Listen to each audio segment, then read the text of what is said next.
राष्ट्रवादी पक्ष आणि चिन्हाबाबत आज सुप्रीम कोर्टात सुनावणी। न्यायाधीश सूर्यकांत आणि न्यायाधीश उज्ज्वल भुयन यांच्या खंडपीठासमोर सुनावणी।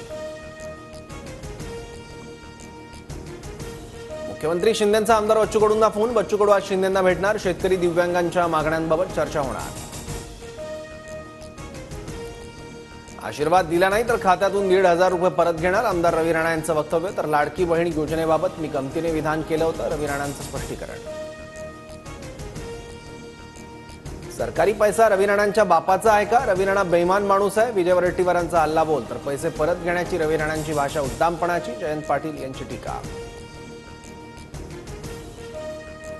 लाडकी बहीण योजनेची डिसेंबरमध्ये स्क्रुटिनी। निवडणुकीनंतर पात्र अपात्र ठरणार। निवडणुकीत पुढं करणाऱ्यांचा करेक्ट कार्यक्रम करूया, शिंदे गटाचे आमदार महेश शिंदे यांचं वक्तव्य। सत्तेतले आमदारच म्हणतात योजनेतल्या अर्जाची स्क्रुटिनी करू, 10 लाख अर्जांचे 1 लाख अर्ज करायला हे वेळ लावणार नाहीत। आमदार महेश शिंदेंच्या वक्तव्यानंतर जयंत पाटलांचा हल्लाबोल। मराठा आरक्षणाबाबत मुख्यमंत्र्यांनी सर्वपक्षीय बैठक घ्यावी, जरांगे भुजबळांनाही बोलवावं। बैठकीत एकवाक्यता ठेवण्यास आमचं सहकार्य, शरद पवारांची भूमिका। पवारांच्या आवाहनाला मनोज जरांगेंचा विरोध, चर्चेला एकत्र बसण्याची गरज नाही, आरक्षण कसं द्यायचं हे सरकारला माहिती आहे, मात्र चालढकल सुरू आहे, मनोज जरांगेंची प्रतिक्रिया। मनोज जरांगे यांच्यानंतर छगन भुजबळ यांचा एकत्र चर्चा करण्यास नकार, आडमुठेपणानं मागणी करणाऱ्यांची चर्चा कशाला, मंत्री छगन भुजबळांचं वक्तव्य। नाशिक शहरातील सर्व माध्यमिक, उच्च माध्यमिक शाळा आणि कनिष्ठ महाविद्यालयांना सुट्टी जाहीर, मनोज जरांगे यांच्या दौऱ्याच्या पार्श्वभूमीवर जिल्हा प्रशासनाचा निर्णय। राज्य मंत्रिमंडळाची आज महत्त्वाची बैठक, महत्त्वाच्या विषयांवर चर्चा होणार। पीक पाण्यासह लाडकी बहीण योजनेचा आढावा घेतला जाणार, खराब रस्त्यांसंदर्भातही चर्चा होण्याची शक्यता। माहिती आणि प्रसारण मंत्रालयाकडून प्रसारण सेवा विधेयक मागे, ऑनलाईन सामग्रीवर अतिनियंत्रणाच्या टीकेनंतर माघार, नवीन मसुद्यासाठी सरकारनं सूचना मागवल्या।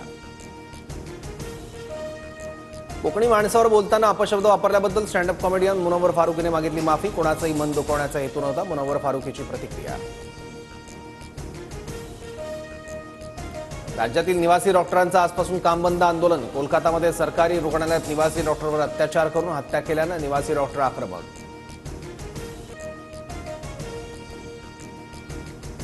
शुक्रवारी अर्ध्या पुण्याचा पाणीपुरवठा बंद, ससून रुग्णालय परिसरातील पाईपलाईनच्या दुरुस्तीचं काम करणार, तर शनिवारी कमी दाबानं पाणीपुरवठा होणार। ज्ञानराधा मल्टीस्टेट कोऑपरेटिव्ह सोसायटी प्रकरणी नवी मुंबई, पुण्यासह राज्यभर ईडीची छापेमारी, 1,20,00,000ची मालमत्ता जप्त।